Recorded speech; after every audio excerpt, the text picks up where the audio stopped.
Bah tiens, c'est vachement une canal.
Ferme un peu la porte.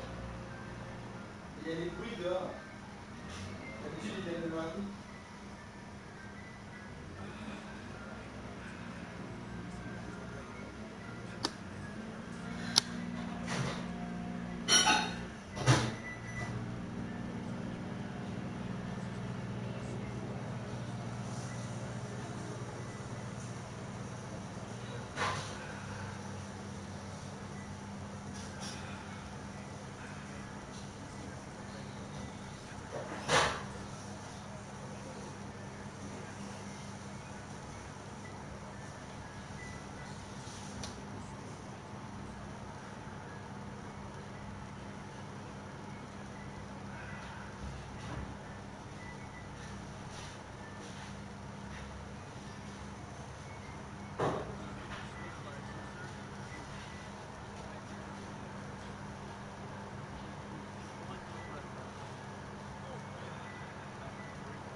C'est pas du tout Oui, même 10 minutes. Parce qu'à 11h, il parle de une histoire.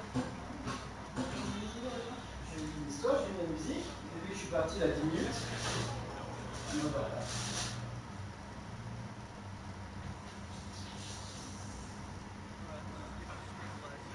Il faut faire d'automatisme. Petit dodo là. Eh bien.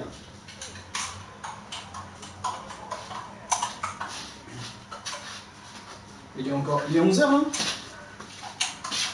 Oula, il est 11h20, oui, d'accord. Peut-être c'est le grand tour de ce matin. Bon, là, il se repose. Hein. Il fait quoi? Elles deviendront à leur tour adultes. Un vrai arbre généalogique se crée sous votre emprise, ce qui bouleverse sans doute l'aspect entier. Et c'est un carton. C'est effectivement imaginable et ce style se dépasse en devant que le premier Sims. Et une nouvelle fois, One débarque. Vous connaissez la plupart, hein, Animaux et compagnie, Polly, Quartier Libre. Je vous invite simplement à explorer The Sims 2 Academy, un étudiant pour les jeunes Sims sur le campus. L'objectif de réussir ses examens. De la bonne affaire, la possibilité de se mettre à son compte en tant qu'artisan. Acheter par exemple chez son un stand de limonade ou gaz plantation, vendre ses propres bouquets de fleurs, et donc la fleuriste. Ou voir plus grand, gérer son entreprise comme un restaurant ou un ressources personnelles avec un aspect gestion très sympathique. Et si vous se au fil des saisons avec, comme son titre l'indique, le passage des saisons, des grandes fêtes liées à celle-ci, avec une séquence sur son jardinage, que nous estimons. Et Sims 2, la vie en appartement et la partie de la colocation immersive qu'on ne contrôle pas pour partager les frais du loyer. Les grands à deux groupes dans le quartier.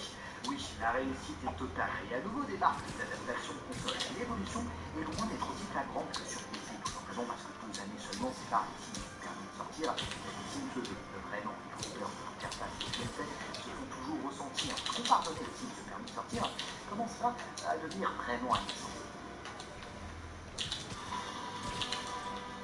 Derrière chaque petit héros, il y a une grande histoire. Du lait 100% collecté en France. Maxis se rend bien compte qu'une simulation de vie pensée pour une jouabilité et une interface PC se prête mal à une adaptation console. Pourquoi? Ils vont repenser leur formule et imaginer le premier dérivé des sites, spécialement et uniquement à destination de chères consoles, les leurs. Alors, et délaisser en grande partie le côté intérieur, architecture et décoration de la maison pour se focaliser sur les relations sociales. On crée son personnage et notre objectif, c'est à s'intégrer au groupe de notre quartier, adopter leurs coutumes, leur style vestimentaire, s'y faire de l'argent avec un job lié à leur activité, ce qui, à mon regret, consiste principalement, peu importe le travail, au même gameplay qu'une succession de touches à réaliser. On remplit donc notre barre de popularité, ce qui nous donne accès à de nouveaux quartiers, à la rencontre de nouveaux groupes qui va une nouvelle fois savoir intégrer. Donc, c'est l'histoire de Maxis, cette fois-ci, véritablement console, avec un titre qui se distingue des Sims tout en conservant une partie de son essence. La simulation, c'est sympathique, on se prête à s'adapter au jeu, même si une certaine agressivité se fait vite ressentie, avec trop de popularité d'un quartier à l'autre, les objectifs n'ont pas un poil d'originalité. Et encore une fois, c'est mon avis personnel, hein. D'ailleurs, j'attends une game qui va aider à écrire la vidéo, on mettra des points et trouver les opus portables à ses moyens. Mais pour mon cas, la version Game Boy Advance et Nintendo DS sont une réussite. On reprend très clairement le gameplay des Sims permis de sortir. D'ailleurs, on retrouve avec plaisir bon nombre de personnages. Nous voilà cette fois-ci à Minneapolis. Comme dans le jeu console, il va être question de réaliser des objectifs pour les différents groupes. Le scénario global est mieux construit et plus immersif que sur console. L'humour qui se dégage des dialogues, des personnages et des situations fait toujours mouche. C'est un réel plaisir à parcourir. À peine quelques mois s'écoulent et l'adaptation de Sims 2 qui débarque sur une console portable. On peut reprocher la facilité de reprendre la formule sans assez de nouveautés. Si vous aviez déjà fait le permis de sortir ailleurs, vous allez avoir la sensation de commencer à tourner en rond. Nous sommes cette fois-ci à Darmfield qui représente une télé-réalité géante diffusée pour les Sims. Vous êtes engagé pour créer des situations cocasses en réalisant, comme dans les autres opus, une série d'objectifs pour le but d'attirer un maximum de spectateurs. Ça marche toujours, particulièrement si vous découvrez la série sur console portable.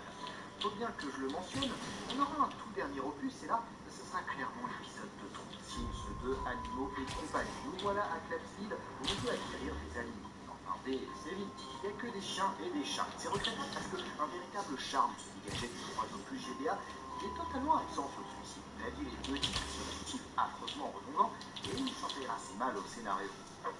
Sims 2, mes petits compagnons, Qu'est-ce que tu fais? sera d'une certaine façon encore plus abominable. Ouais, Maxis ont l'idée de faire une sorte de Nintendogs bas de gamme. On s'occupe du centre du théâtre sous en son absence. Les clients apportent leurs animaux et on en prend soin en les caressant, en jetant la banale, en faisant la toilette. Et on s'ennuie affreusement, à oublier. On pourrait aussi s'attarder sur des tentatives de Maxis d'investir toujours davantage les consoles de salon avec sa franchise, comme les Sims de naufragés, où l'on doit récolter son matériel d'expérimentation pour survivre sur les Attendez. Oui. les joueurs sont Pas. un certain ras-le-bol Si. des opus consoles. Tu tournes? Ouais.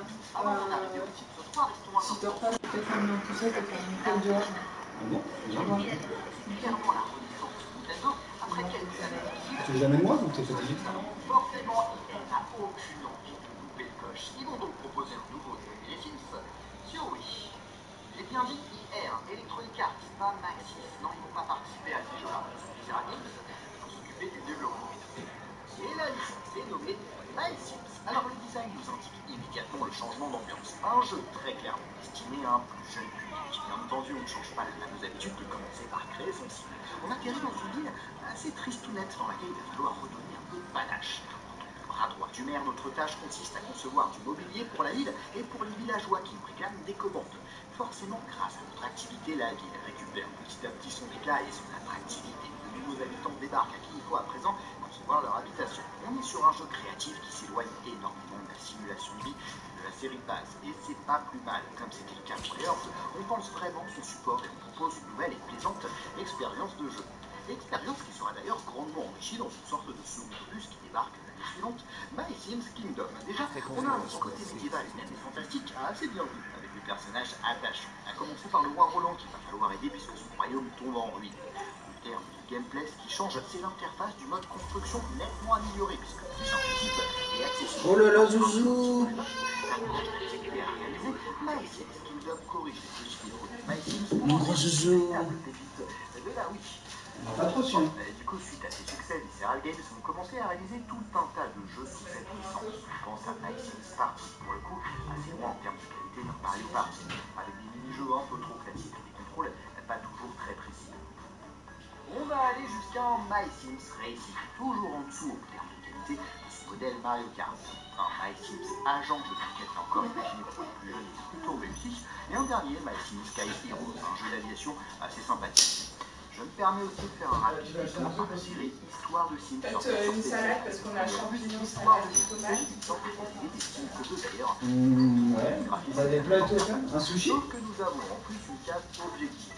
On y incarne des personnages sur des tâches à réaliser. Bon, la plupart des joueurs y jouaient comme un Sims classique. Il y aura aussi une histoire d'animaux avec deux scénarios différents. Dans l'un d'eux, il s'agira c'est trop bien le mélange. courant concours avec son toutou. Ah, Il y aura un dernier histoire de naufrage. Encore une fois. Des jeux dont on avait un peu de mal à saisir l'intérêt, surtout que les Sims à objectif étaient déjà bien présents. Qui après la plupart des joueurs Il est bien bon. ces jeux aujourd'hui. Excusez-moi, c'était une aparté, mais il nous fallait quand même prendre le temps de citer la franchise My Sims, l'histoire. Revenons à nos moutons. 4 années ont séparé le premier Sims du second. Cette fois-ci, ce sont 5 années qui se sont écoulées entre les Sims 2 et les Sims 3 qui débarquent en 2009.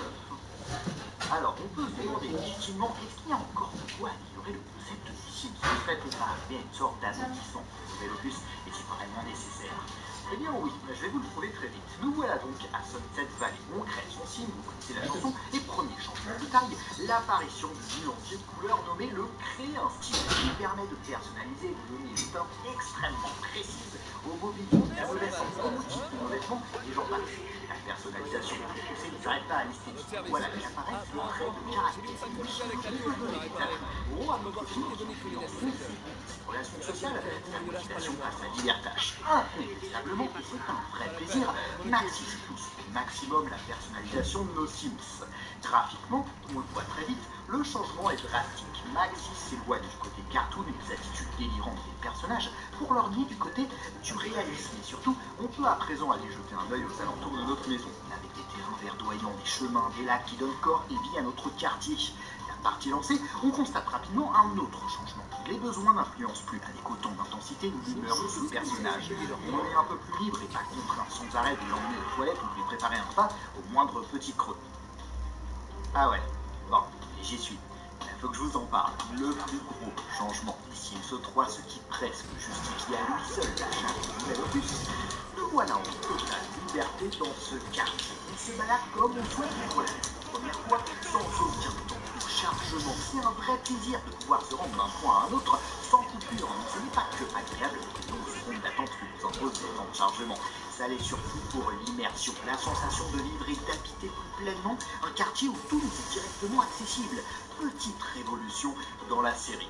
Autre chose, si les besoins influent bien moins sur l'humeur des Sims, alors qu'est-ce qui justifie leur tempérament? Eh bien, de façon réaliste, les événements de la vie quotidienne, un mariage rendra heureux votre Sim et bien enclin à faire des tâches qui pourraient répugner dans d'autres contextes. A l'inverse, manger un plat qui n'apprécie pas le rendra plus écrit et moins malléable sur les prochaines minutes de jeu. Oui, les Sims 3 est une réussite totale, à tel point qu'Electronic Arts et Maxis vont peut-être légèrement abuser sur le coup, puisqu'on compte 11 extensions pour le jeu. Et on retrouve toute la panoplie habituelle avec quelques 20 en plus. Animaux et compagnie, Showtime, Saison, University, Île de Rêve. Le plus original, c'est peut-être le dernier qui est sorti, Retour vers le futur, avec Oasis Landing, où l'on peut se créer une vie dans le futur. On aura un dérivé de ces Sims 3, les Sims médiévales. Pas une extension, un jeu à part entière, mais avec toujours cette volonté de la part de Maxis de recycler le moteur de leur jeu pour proposer un titre plus dirigiste avec un système d'objectifs à remplir. D'ailleurs, les besoins ont été réduits à 2 types, la force et l'énergie. À notre signe et au fil de l'aventure, nous allons pouvoir contrôler le chevalier, le sorcier, le forgeron, différents personnages du royaume qui vous seront nécessaires pour accomplir vos quêtes. Sympathie faite, on souligne toujours le souci des Sims, la répétitivité. Et on ressent quand même bien qu'on se trouve dans un dérivé d'un jeu original. Et avec les Sims 3, on note un réel ralentissement chez Electronic Arts et sa série Les Sims.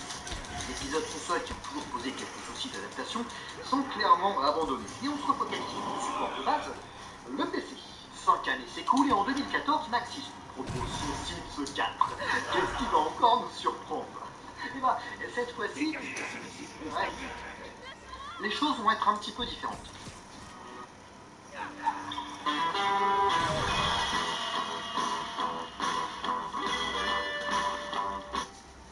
Première bonne nouvelle, la personnalisation physique de celle-ci n'a jamais été aussi précise. Avec le curseur, on peut étirer et modifier la plupart des parties de son corps. On n'a plus que 3 traits de personnalité à lui attribuer, et surtout une aspiration globale, une sorte d'objectif vers lequel tendra notre Sim.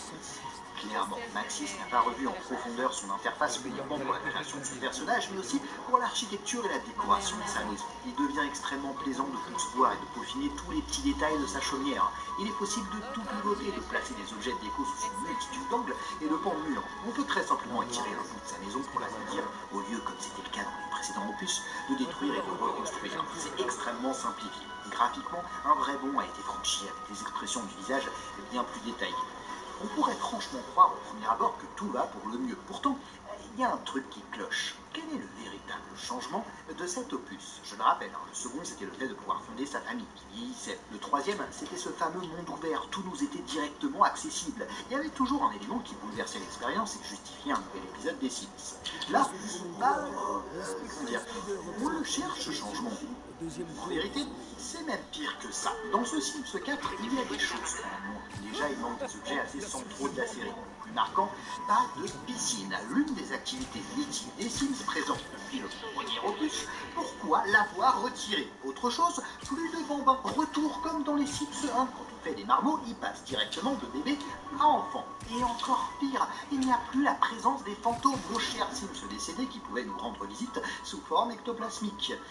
Enfin, le plus dramatique, et ce qui sera le plus critiqué, ce qui avait fait le succès des Sims 3, le quartier ouvert n'est plus. Retour aux différents quartiers et donc autant de chargement pour se rendre d'un lieu à l'autre. Un véritable retour en arrière. Dans les forums, les fans sont scandalisés. Beaucoup affirment que les Sims 3 est un meilleur jeu que les Sims 4. Electronic Arts et Maxis Panic ont tenté de corriger le tir avec des mises à jour. Et surtout, vous le savez, ce qui fait un petit peu l'identité des Sims, des jeux additionnels. Le premier, les Sims 4 au travail. Jamais une extension n'a autant été attendue. Les joueurs espèrent qu'elle va venir corriger tous les défauts précédemment cités, en tout cas porter assez de nouveautés pour les faire oublier. C'est une nouvelle déception. Alors oui, certes, on peut suivre 3 carrières dans le jeu, policier, scientifique et médecin qui portent un petit côté jeu d'aventure aux Sims pendant le travail. En aucun cas, cela suffit. Quelques mois plus tard, ce sont les Sims 4 Vivre Ensemble qui déboulent avec le nouveau quartier de Wittenberg. Là, on sent que les efforts ont été réalisés. On a un vrai contenu intéressant, avec la possibilité de rejoindre des groupes, des communautés, ou de créer son propre groupe avec ses règles et coutumes. On participe à des activités en fonction des goûts du club. Il y a vraiment de quoi occuper ses Sims pendant la journée. C'est une bonne chose, mais ça ne calmera en aucun cas la colère des plus grands fans de la série. On ne peut que rejoindre la critique principale que certains vont émettre auprès d'Electronic Arts et de Maxis. Avoir dépouillé une partie du jeu original de son contenu dans le but de rendre ses extensions encore plus indispensables. Les joueurs se sentent lésés, surtout quand on sait qu'une extension coûte tout de même 40 €, quasiment le prix d'un jeu classique. Bien sûr, il y a toujours eu un aspect économique dans les packs d'extension, mais pour les Sims, qui s'accompagnait jusqu'à là d'une certaine honnêteté, la possibilité pour les joueurs qui souhaitaient de s'offrir l'extension de leur choix pour enrichir l'expérience de jeu. Ici, le procédé est bien trop grotesque et, disons-le, malhonnête. Les extensions qui suivront n'arrangeront rien. Les Sims 4 est clairement l'épisode de la discorde, le désamour entre de nombreux fans et la série. Et pour le moment, c'est ainsi que se termine l'histoire. On ne connaît pas la suite. On sait que Maxis travaille sur un Sims 5 qui serait orienté multijoueur et cross-platform. Et on espère qu'ils aient retenu la leçon, qu'on ait un vrai bon jeu de base avec du contenu, qu'on ne soit pas obligé d'attendre des extensions. Parce que oui, ok, la renommée des Sims est monumentale, mais elle ne suffit pas à pouvoir nous entourlouper. Ça me déçoit un peu parce que là on termine sur une mauvaise note avec ce Sims 4. Pourtant, Maxis mérite clairement notre estime. Ils occupent une place centrale dans le jeu vidéo. Ils nous ont quand même offert un nouveau genre de jeu inexploité jusqu'alors, la simulation de vie. Ils ont peaufiné épisode en épisode leur concept pour atteindre presque une sorte d'aboutissement. C'est pour ça que je reste super curieux de ce que pourrait donner un Sims 5. Et d'ailleurs, personne n'est parvenu à les concurrencer sur ce terrain-là. Presque 20 ans après la sortie du premier des Sims, il reste la référence vidéoludique de la simulation de vie. Précisons aussi que certains épisodes dérivés valent vraiment le détour. Je pense particulièrement aux épisodes Game Boy Advance, aux Herbs et à My Sims. Alors bravo Will White d'être à l'origine d'une telle série et à Maxis d'avoir maintenu le cap. Enfin, pour conclure cette vidéo, je souhaite remercier tout particulièrement Chaton In-Game, une véritable passionnée de la série qui a pris le temps de lire mon script, de corriger les quelques coquilles que j'avais glissées, d'apporter son avis et tout un tas de précisions qui m'ont permis de vous présenter cette vidéo. Elle a une chaîne YouTube et un Twitch sur lesquels elle parle principalement des Sims. Je vous invite à la suivre, les liens sont dans la description. En tout cas, merci d'avoir suivi cette vidéo. Moi, je vous donne rendez-vous samedi à midi, comme tous les samedis. Et à la semaine prochaine. Salut tout le monde!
Derrière chaque petit héros, il y a une grande histoire. Du lait 100% collecté en France. Une rémunération supérieure au marché pour nos éleveurs partenaires. Rejoignons les forces du bon. Babybel, une marque du groupe Bell. Vous êtes là? Vous avez déjà éprouvé l'étrange sensation que vos jeux vidéo se moquaient de vous? Moi en tout cas oui, que je vous explique. Dans mon enfance, mon grand frère avait la PlayStation dans laquelle il avait intégré une puce qui permettait de lire des jeux gravés, c'est-à-dire qu'avec un copain qui détenait un graveur de CD, l'électricité sur son ordinateur, nous pouvions faire des copies de tous les jeux que nos amis possédaient. C'était parfaitement illégal, bien sûr. Du coup, chez moi, à chaque fois, il y avait tout un tas de CD-ROM avec des titres inscrits au marqueur. Et pour moi, c'est absolument génial parce que je découvrais constamment de superbes jeux. Et un jour, je tombe sur un certain Dino Crisis. Entre guillemets, j'insère le CD dans la console et je découvre ça. C'était exactement mot pour mot la même phrase que dans un autre jeu que j'avais adoré, Resident Evil 3. Mais les ressemblances allaient être encore plus grossières avec la série des Resident Evil en général et plus particulièrement du premier opus. Il y a une équipe qui est envoyée en hélicoptère dans un centre de recherche pour retrouver le Dr Kirk quand il s'y passe d'étranges événements. Tiens donc, ça me rappelle une autre intrigue où on remplace simplement le centre de recherche par un manoir. Je débute l'aventure avec notre personnage Regina. Lorsque je passe une porte, une petite animation, ce n'est pas tout à fait la même, c'est vrai, mais ça rappelle totalement celle des Resident Evil. Je vous l'ai dit donc, je me sentais totalement floué. Comment ils avaient osé copier de manière aussi évidente ce monument du survival horror Resident Evil? Si à cette époque-là, Copy Comics avait existé, ils auraient pu faire une seconde chaîne, Copy Jeux Vidéo, et démontrer à quel point Dino Crisis comptait tout sur Resident Evil. Enfin bref, quelques précisions. Les Resident Evil étaient incontournables à l'époque. Je les avais parcourus, mais ça n'avait pas été simple. Mes parents avaient horreur des jeux vidéo, d'autant plus quand ils considéraient ceci comme violent, ce qui correspondait à leurs yeux à quasiment tous les jeux auxquels je jouais en fait. Tu peux faire ça, Edouard, tout de suite. Mais papa, mais c'est pas de ton âge. Le truc, c'est que ce Dino Crisis avait beau être une copie éhontée de Resident Evil, je le trouvais bien sympa. J'avais envie de me plonger dans son aventure et je savais que ça allait être un souci vis-à-vis de mes parents, mais j'aviserais. Alors, en gros, on est 4 agents spéciaux, Regina, Gale, Rick et Cooper. Nous sommes à la recherche d'un scientifique, le Dr Kirk, que le gouvernement pensait mort, mais qui semble diriger des recherches dans ce laboratoire secret caché sur une île. Notre objectif est de retrouver cet homme et de le ramener pour le juger et, si nécessaire, l'incarcérer. L'un des 4 agents, Cooper, meurt dès le début, dévoré par un dinosaure. Voilà le point central, la principale différence entre Resident Evil et Dino Crisis. Ici, nous n'avons pas affaire à des zombies, mais à des dinosaures. Et c'est, j'en suis aujourd'hui convaincu, ce qui m'attirait tant dans ce jeu. Même si le film de Spielberg avait quelques années, on était toujours fasciné par l'immense Jurassic Park. Et être pourchassé par des dinosaures, ça ne produit pas du tout le même effet que par des zombies. Ces derniers n'ont aucune capacité de réflexion et sont abominablement lents. Là, c'était beaucoup plus stressant, surtout que c'est un survival horror. On manque constamment de munitions. Oui, c'était tout bonnement terrifiant. Mais je savais bien que ce n'était pas mon âge et que mes parents avaient parfaitement raison lorsqu'ils finirent par me dire... Edouard, c'est pas un peu trop violent pour toi, ça? Pas du tout, c'est un logiciel éducatif sur les terribles lézards, enfin les dinosaures. C'est juste qu'en grec ancien, Dinos c'est terrible et Sauros lézard, terrible lézard. Là ce sont des vélociraptors, ils ont principalement vécu à la période du Cétacé. Ils se nourrissaient de petits mammifères ou encore de tylocéphales ou même de Gallimimus. Tout est détaillé, hein.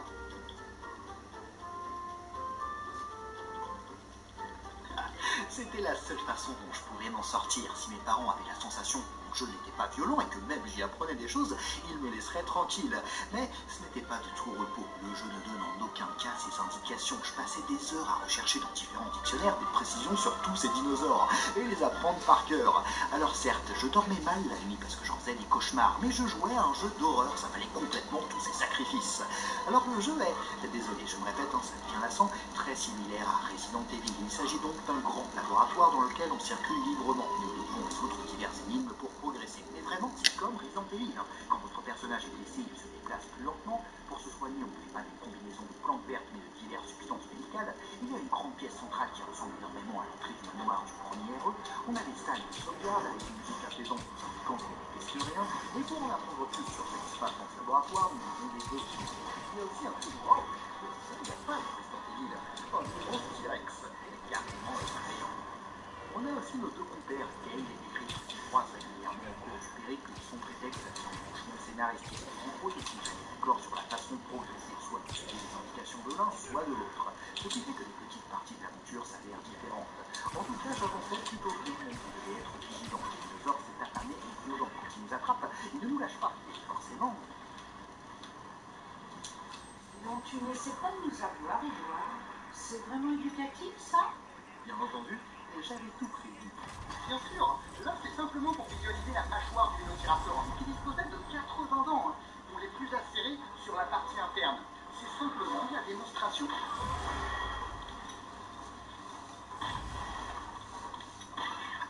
Heureusement, les dinosaures sont seulement un surpris qu'on voit mes 3 poils sur le torse. Alors ça nous bloque le passage, et ça empêche les dinosaures de nous Les rejoindre. outils dont j'ai besoin pour ma cuisson, là, bon. Ça les électro. Comment si le docteur Octavius s'est montré chez lui? C'est une mécanique très sympa avec laquelle il est indispensable de jouer pour s'en sortir. On a aussi du craft pour créer des fléchettes qui endorment nos prédateurs, efficaces mais Docteur, comment ça s'est passé avec le comité? Je suis désolé d'avoir fait un jeu, on fait de nombreux allers-retours stressants. Les électros sont très sympas. Il s'agit la plupart du temps de ce qui permettent d'activer. Vous voulez que je fasse au labo pour manger? Moyen de faire passer le courant ou encore de déplacer des compteurs astucieusement un passage. Les scénarios grossiers de son bateau se transforment en fameux scientifique fou. On comprend rapidement le docteur Kirk. On comprend Faudrait trouver l'optimisme de cet homme et le vendre en bouteille. Apparemment, il a quitté le labo. Je peux m'occuper de ma plus tranquille. Laboratoire, reliant deux époques différentes, la nôtre et celle des dinosaures. Ce qui fait que les reptiles ont envahi l'île. En fonction du dernier choix qu'on réalise, toujours ces plus de vie et Ulrich, il y a plusieurs fins possibles. Pour la meilleure d'entre elles, on parvient à capturer Eric et à rentrer avec nos compagnons. D'abord, mais je viens de vous résumer en vidéo 5 teasers du jeu, parce que je sais ce qui vous intéresse réellement. Savoir si cette copie vaut le coup, si c'est au moins aussi bien, voire peut-être mieux qu'un Resident Evil. Alors, première révélation, je vais parler de copie à l'Ethnocrisis, parce qu'en vérité, ça j'ai découvert bien des années plus tard en faisant des recherches sur le jeu, celui qui a imaginé les missions avec son équipe Ethnocrisis, c'est exactement la même personne que Resident Evil, la titre Shinji Mikami. Les deux jeux sont distribués par la firme Capcom. Le jour où j'ai appris ça, ça m'a fait un choc. Je n'avais plus vu les choses de la même manière. Donc, la série Resident Evil est bien plus populaire. Bien sûr, avec le 7e épisode sorti récemment. Il y a eu un second opus de Dino Crisis sur PlayStation et c'est tout. Et à mon goût, ce n'est pas un hasard. Pour tout vous dire, je considère que un jeu horrifique, un manoir et des zombies stimulent bien plus notre imaginaire et notre représentation de l'horreur qu'un laboratoire et des dinosaures. Alors, pourquoi avoir changé la formule? J'imagine que Shinji Mikami a souhaité essayer autre chose. Un ennemi plus angoissant que les zombies, les bêtes et lents, les dinosaures. Et peut-être profiter de la hype autour de ces animaux via le film Jurassic Park. Donc, de ce côté-là, c'est une mission totalement réussie pour Mikami. Quand vous êtes poursuivi par un dinosaure dans les couloirs du laboratoire, c'est terriblement angoissant. Ça renouvelle quelque peu le genre en faisant appel à de nouvelles mécaniques, d'autres façons de survivre et de progresser. Ça change en effet. Moment de passer à nos activités. Moi-même et une majorité de joueurs avons préféré les zombies. Pour 2 points assez essentiels. Avec les dinosaures, on se situe un peu moins dans le fantastique. Il faut vraiment qu'on change l'organisation de cette station. Comparable à certains vidéos actuels. Il y a quelque chose de plus fantasmagorique, figure du zombie qui le rend plus attirant, en tout cas pour un jeu d'horreur. Parce que, et c'est un deuxième point qui fait directement référence à notre humanité. Le zombie est moins stressant, mais plus terrifiant. Le zombie est un humain pris au piège dans une frontière obscure entre la mort et la vie, peut-être la plus épouvantable des conditions que l'on puisse vivre.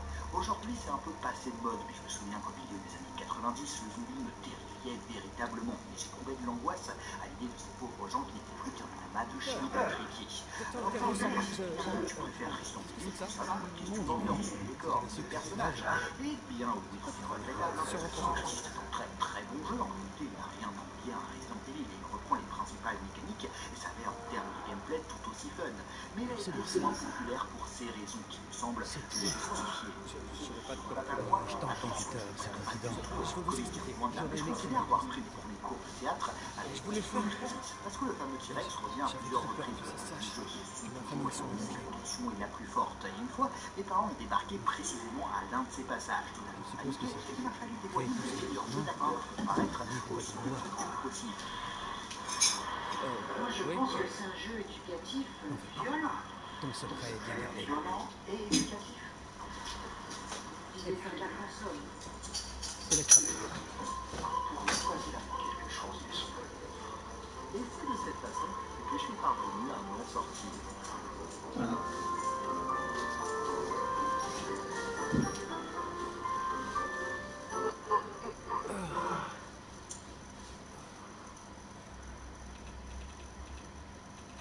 Regarde tes mails.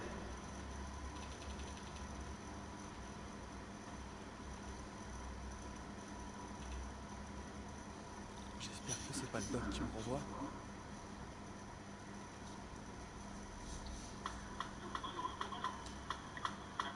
On garde toujours la tête froide. On adore l'audace. Peter, Bonjour à tous. Alors, faut que je vous raconte, il m'est arrivé un truc super bizarre. L'autre fois, je voulais me lancer un petit jeu 3.6 parce que vous le savez peut-être pas, mais je suis un méga fan de la 360. Genre, j'ai vraiment trop plein de jeux là. Regardez, j'ai même la légende de Bewood, les fêtes de qui seulement les fêtes. Donc, j'étais parti pour un petit revival du début de la 360. Et quoi de mieux pour représenter ce qu'on appelait alors la next-gen que ce bon vieux Dead Rising. Oui, Dead Rising, le célèbre jeu zombie qui avait cartonné au tout début de la génération 360. Frank West, le centre commercial, ça vous revient?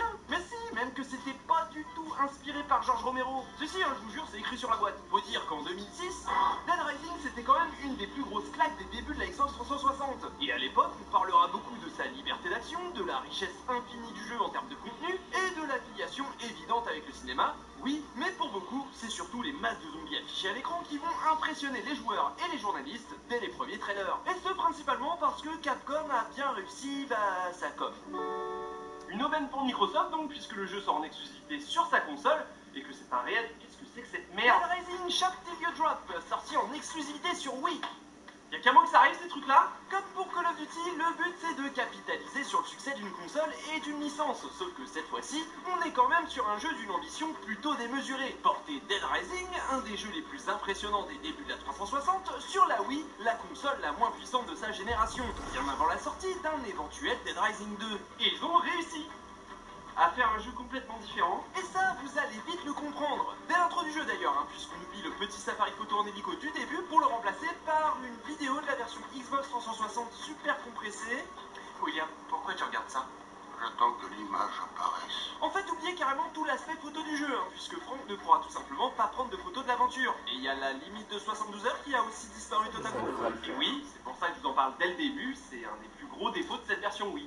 Alors oui, tout le principe et l'originalité de Dead Rising passent un peu à la trappe pour des raisons évidentes de possibilités techniques. D'ailleurs, c'est pareil pour les masses de zombies à l'écran qui passent de 800 zombies simultanés sur Xbox 360 à 100 zombies sur Wii, enfin 4 zombies répétés 20 fois chacun. Ouais, bon, c'est déjà pas mal, et puis de toute manière, 800 zombies n'auraient tout simplement pas tenu dans les couloirs du centre commercial de Willamette, qui lui aussi a été revu à la baisse. Et de manière générale, on peut dire que c'est loin d'être aussi grand que le jeu de départ, et on va dire que les animations sont elles aussi un peu à la ramasse si on les compare directement au Dead Rising original. Malgré ça, on retrouve à peu près toutes les zones du gigantesque Wall original, mais en version un peu rétrécie, voire un peu beaucoup tronquée. Non mais regardez-moi la taille ridicule du parc central. Alors par contre, non, vraiment là, moi j'accepte pas que ce mode est empiété. Surtout qu'en fait, vous allez voir que c'est pas vraiment un défaut. Pour le coup, ils ont revu tout un tas de choses, donc restez juste encore un peu parce que je vous garantis que cette version Wii est bourrée de qualité. Pourquoi j'ai l'impression que vous ne croyez pas? Pour commencer, les contrôles. Oui, bon, ok, d'accord, c'est bon, vous ne croirez jamais. Parce que vu qu'on est sur Wii, vous imaginez bien qu'on tape le traditionnel motion control. Et je sais, d'habitude je déteste ça, mais là, sans savoir pourquoi, je trouve que ça marche plutôt bien. Déjà, rassurez-vous, la plupart du temps, les boutons seront suffisants pour vous battre. Les coups puissants et certaines actions contextuelles nécessitent de vous jouer bien fort.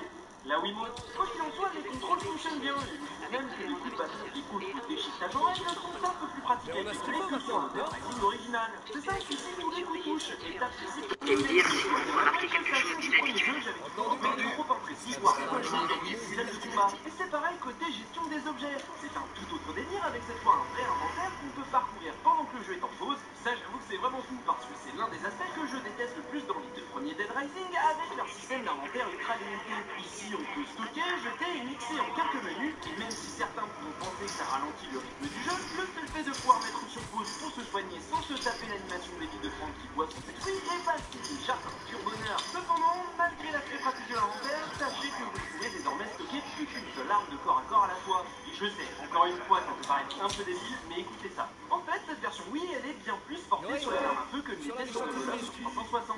Ici, vous commencez directement avec une arme à feu, et mieux, vous la conservez une fois que le chargeur est vide. Ce qui, honnêtement, répare un des trucs que j'ai toujours trouvé totalement débile dans le premier jeu. Je veux dire, c'est pas si difficile de mettre des munitions dans le jeu. Bon, ok, peut-être pas en les faisant directement dropper par les zombies, mais bon, au moins, le Rising sur Wii a la décence de proposer un bon panel d'armes à feu différentes, en plus des nombreuses armes contondantes, coupantes, tranchantes et même tortillonnantes que le jeu d'origine proposait. Surtout que, comme je l'ai déjà dit, cette fois, vous avez tout votre temps. Et oui, sans les 72 heures qui passent au fil du jeu, vous avez désormais tout votre temps pour vous balader dans le centre commercial. Le jeu est découpé en missions, principales pour l'histoire et secondaires pour les survivants. Du coup, vous effectuez une mission à la fois qui, même si elle est chronométrée, vous laisse autant de temps que vous le souhaitez pour visiter les différents magasins du mall, qui, même s'ils sont un peu moins remplis, vous proposent quand même les habituelles tenues personnalisées et complètement débiles pour habiller ce gros kéké de Frank West. Mais vous vous souvenez quand j'ai parlé de l'intro en vidéo? Et mauvaise nouvelle, c'est le cas de toutes les cinématiques du jeu. Du coup, on y perd beaucoup en cohérence puisque nos tenues custom ne se reflètent pas dans les dialogues ou les cutscenes qui présentent Frank dans ses habits de départ. Et on n'est pas au bout de nos surprises techniques, avec des temps de chargement beaucoup plus présents, parfois même pour charger une seule pièce. C'est pareil pour les coups spéciaux qui deviennent contextuels, et pire, la possibilité de sauter a complètement disparu, ce qui vous oblige régulièrement à contourner des éléments bêtement, alors que pourtant il aurait suffi de les enjamber. Non, vraiment, ça c'est la pire des décisions, et je sais pas du tout ce qui les a poussés à faire ça. Non, je déconne, je sais exactement ce qui les a poussés à faire ça. Resident Evil 4. Bah oui, parce qu'en fait, Dead Rising Shock Till You Drop tourne avec le moteur de Resident Evil 4 sur Wii. Mais ouais, et d'une part, ça se voit, hein, et d'autre part, regardez, c'est carrément écrit derrière la boîte, ce qui fait qu'avec cette version de Dead Rising, bien plus qu'un simple portage, on est sur une sorte de remake, ou plutôt de demake, du Dead Rising original, avec un argument marketing en béton, un moteur qui avait déjà fait ses preuves. Ainsi, tout ce que Resident Evil 4 faisait bien, ce Shock Till You Drop le fait aussi. Pas forcément aussi bien, mais assez proprement pour ne pas paraître trop faiblard. Et si vous aviez encore un doute, sachez que les zombies ont un peu les mêmes réactions, les armes le même feeling, et qu'ils ont carrément réutilisé des animations telles quelles. Du coup, ça explique tout de suite pourquoi les armes à feu sont beaucoup plus mises en avant dans cette version, et pourquoi l'inventaire est si différent. Par contre, ça explique pas les cinématiques en FMV et tout le contenu manquant, mais ça c'est explicable en 4 mots. C'est une GameCube blanche. Parce que moteur de Resident Evil 4 ou pas, Dead Rising Shock Till You Drop reste loin d'être complet à 100%, notamment à cause de certaines scènes qui ont complètement sauté et quelques psychopathes qui passent à la trappe, comme le vendeur d'armes par exemple, qui restera dans un état à peu près normal pour vous vendre des munitions et améliorer vos armes. À la liste des changements pour coller au nouveau moteur de jeu, on notera aussi l'apparition de quelques nouveaux ennemis, comme ces caniches zombies calqués sur les chiens de Resident Evil 4, mais aussi des perroquets lanceurs de grenades. Non, c'est pas une blague, hein, et en vrai c'est un des pires ennemis du jeu tellement c'est insupportable à tuer. À côté de ça, certains personnages deviennent carrément des ennemis très communs, comme Joe la policière ou Ken le photographe, que vous pourrez croiser à tout moment dans le centre commercial. Mais malgré tout, l'essentiel est là. Tout le scénario est raconté un peu différemment, mais il est bien là, et plutôt fun à jouer malgré toutes les restrictions de cette version. Certes, on est moins libre, mais les missions s'enchaînent et ça reste un plaisir de parcourir le mall en tirant sur tout ce qui bouge. Et puis, il y a toute la partie overtime, qui était en quelque sorte la vraie fin du Dead Rising original, et qui pour l'occasion a été entièrement inclus à l'histoire principale, sans condition d'accès, ce que je trouve au final assez malin, puisque le jeu se veut avant tout beaucoup plus accessible pour le grand public. Dans ce même ordre d'idée, on aura le droit à plusieurs modes de difficulté différents, et même tout un tas d'options pour atténuer la violence du jeu, et cerise sur le gâteau, il n'est désormais plus possible de blesser les survivants, puisque le Friendly Fire a été intelligemment désactivé, encore un truc qui m'énerve régulièrement dans la version du jeu. Et est-ce que c'est la honte si je préfère cette version? Non, parce que si Shock Till You Drop est beaucoup plus limité, plus moche et moins riche en termes de contenu, je trouve qu'en termes de gameplay, il a beaucoup moins mal vieilli que son homologue 360. Et notamment parce que Resident Evil 4, lui, n'a pas beaucoup vieilli non plus. Plus précis, moins avare en munitions et surtout beaucoup plus facile à finir et moins chronophage, je trouve que cette version reste tout à fait correcte si on accepte qu'il s'agit d'une version light de l'original. Et si vous trouvez ça honteux que cette version de Dead Rising puisse un moteur qui n'est pas le sien, alors dans ce cas-là, ne jouez pas non plus à l'original. Parce que rappelle que le Dead Rising de la 360 avait été conçu sur la base du moteur de jeu de Shadow of Rome, un jeu PS2 qui mettait déjà en avant des combats au corps à corps et qui donnera sa saveur au jeu que vous connaissez tous. Et en vrai, j'ai trouvé ça très intéressant de reparcourir cette version au parti pris radical, à mi-chemin entre le portage de Dead Rising et le spin-off de Resident Evil 4. Surtout que pour les joueurs de l'époque qui ne possédaient que la Wii, ce fut l'occasion inespérée de découvrir ce classique jeu zombie sur une console où les jeux destinés seulement aux adultes étaient relativement rares. Et si je vous parle de ça, c'est parce que c'était aussi mon cas, puisqu'à l'époque, j'ai découvert et tout de suite adoré la licence Dead Rising grâce à cette version un peu spéciale, Partition. Et puis juste après, j'ai acheté une 360. Vous, dites-moi si vous avez connu ce jeu dans les commentaires ou si vous avez connu d'autres jeux pour adultes sur Wii. Comme d'habitude, si vous voulez faire grandir la chaîne, un pouce, un commentaire, un partage, ça fait toujours plaisir. C'était un vrai plaisir de faire cette vidéo. À dimanche prochain.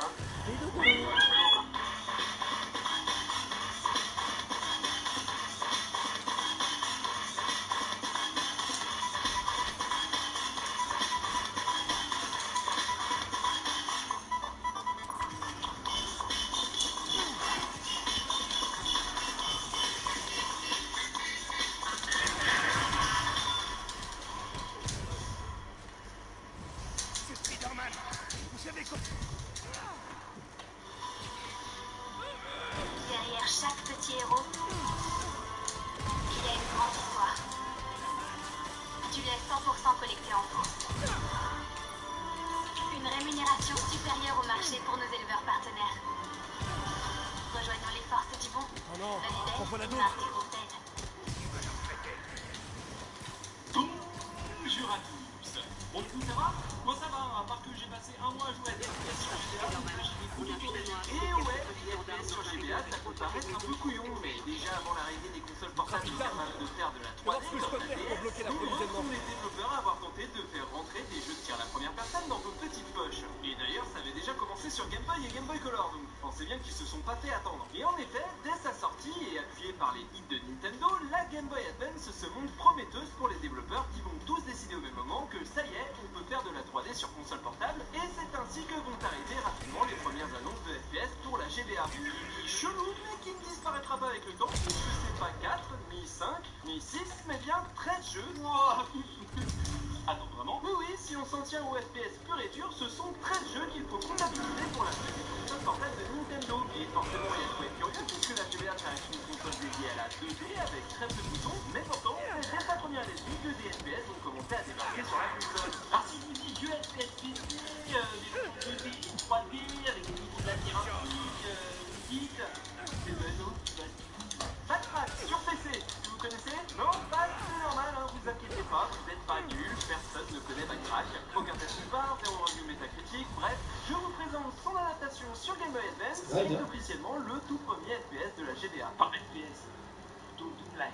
Ouais, voilà, un FPS GBA, ça ressemble à ça. Parce que oui, hein, forcément, quand on l'imagine comme un Doom-like, l'idée d'un FPS sur GBA paraît déjà plus raisonnable. Sauf si on tape des jeux en 3D pour quelque chose de moins ambitieux et de plus réaliste, malgré le fait que Mario Kart TF0 ait pu laisser penser que la console puisse être capable de mieux. En plus, suffit de voir la gueule des Need for Speed pour se convaincre que la console n'est pas du tout faite pour afficher des polygones. Du coup, bah, ça avait tout. Et ouais, il faut dire qu'on parle d'un jeu sorti en catimini en 98, c'est-à-dire la même année que Half-Life et Unreal. Donc, qui est sorti assez tardivement, c'est pas bête de lui donner une seconde chance sur une plateforme un peu insolite sur laquelle on pourra trouver un tout nouveau Laissez vos public. chaussures à Et la pour porte, le coup, en tant que vous n'avez pas tout fait, il mais faut dans dire ce que cas, c'est pas c'est mal quoi pour votre un problème? acteur. On a le droit à une petite histoire de SF un peu nanar, de type base secrète cachée sur la Lune, mais qui propose des environnements et une ambiance sonore très sympa. Même si c'est beaucoup moins fin que sur PC, je reste quand même bluffé par cette première tentative, qui m'aura en plus permis de découvrir un peu de Doom de la fin des années 90 plutôt sympa, même si c'est très classique, ceux qui ont connu les prémices du shooter de clavier souris. Oui, du coup, ça. Et bah pour rester poli, très exactement dans tes rêves. On est sur GBA, hein, donc c'est une croix, deux boutons et deux gâchettes. Donc pile de points déplacés et tourner, tirer et actionner, et surtout des gâchettes qui permettent de frapper de gauche à droite, permettant tout de même une certaine souplesse dans les mouvements. Ce qui est essentiel dans les FPS où il faut régulièrement esquiver les projectiles. Bon là pour le coup, les boutons d'action et de tir sont tous les deux sur la touche A, ce qui pose quelques problèmes dès qu'on doit gérer un combat près d'une porte. Et oui, FX n'a rien inventé. À part ça, tout est fluide et lisible, et honnêtement, Backtrack nous plaît de mieux que s'il ne sera pas intégralement en 3D, le shooter à la première personne reste envisageable et pour la toute première fois disponible à tout moment en hommage grâce à la GBA. Donc n'oublions surtout pas que tout a commencé grâce à nous. Et aussi un peu grâce à nous. Car c'est parce que le code de Doom est aussi pur et clair à manipuler qu'il a autant été reproduit, parfois quasiment à l'identique, et c'est en majeure partie à lui que nous devons l'explosion du FPS au fil des années 90, et même jusqu'en 98 apparemment. Et inutile de vous expliquer que c'est aussi parce que son code est si facile à manipuler, et désormais très bien documenté, que le jeu se permet de pouvoir être traité sur à peu près tout depuis plus de 20 ans. Ce qui s'explique dans GBA, avec ce portage signé David Palmer Productions, un studio qui a pris ses armes en portant des jeux à licence console pour la Bon travail. Color, et première nouvelle, ça tourne même plutôt pas mal. S'il y a d'autres chantiers en ville, je parie que ce sont aussi des façades. Ouvrez l'œil et faites-moi signe si vous voyez quoi que ce soit différent. Sans doute parce que je m'attendais à beaucoup plus dégueulasse, hein. On a vu à quoi ressemblait Doom sur SNES. Je veux dire que cette version GBA s'en sort plutôt pas mal et je reste indulgent, hein. C'est sans doute une des premières fois que le grand public a pu jouer à Doom devant autre chose que leur bureau. Et rien que pour ça, je pense que l'effort mérite d'être souligné. Surtout que Doom reste même encore aujourd'hui un excellent jeu pour une qualité qu'il est toujours rassurant d'avoir à portée de main. Enfin voilà quoi.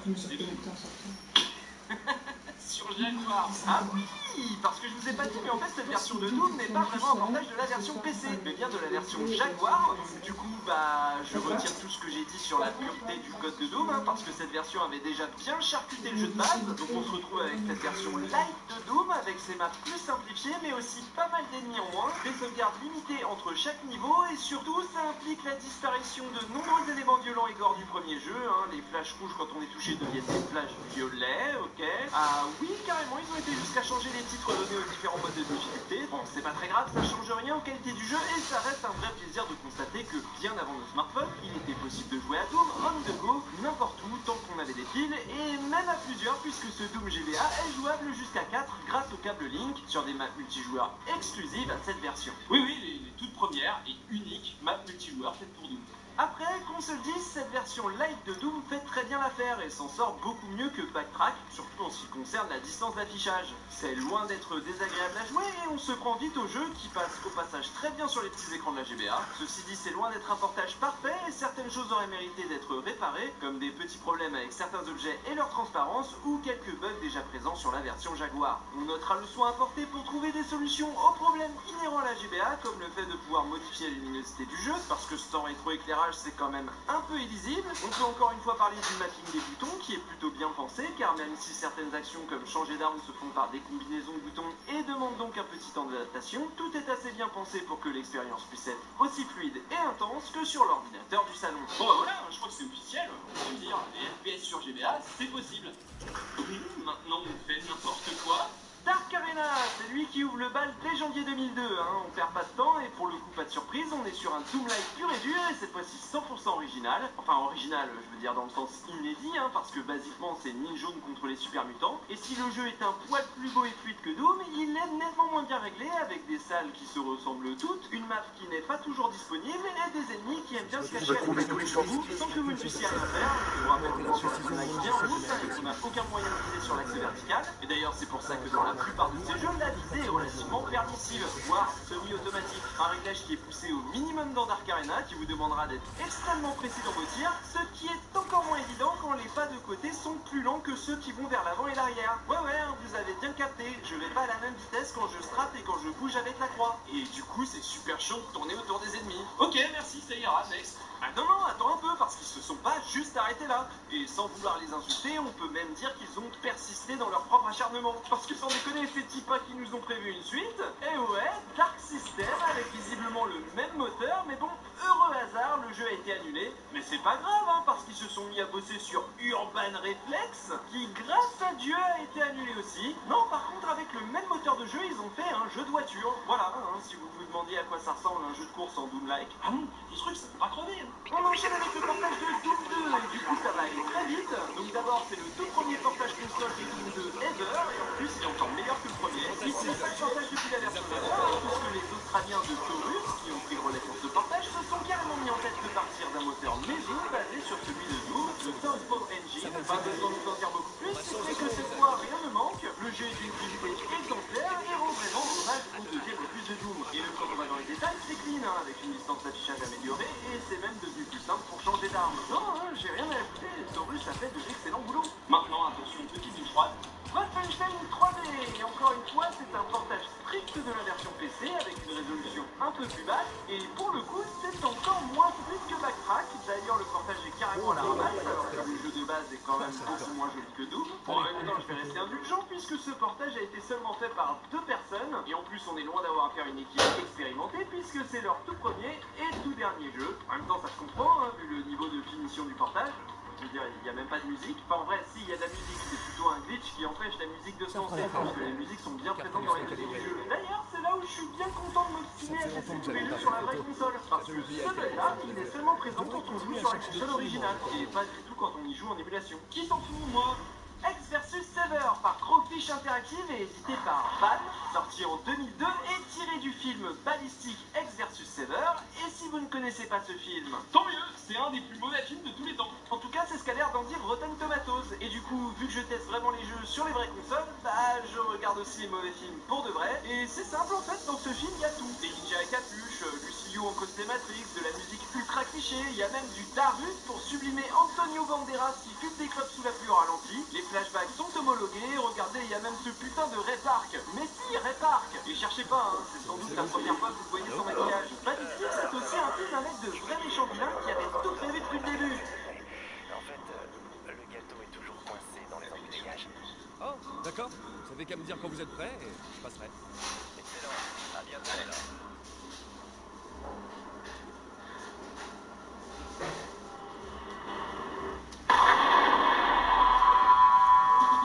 Duel entre Proto Max Payne et Ninja Assassin's Creed, capsule temporelle de ce que le cinéma des années 2000 a fait de pire et de plus savoureux, avec une mention spéciale pour les fusillades horlogiques les plus nuls de tous les temps.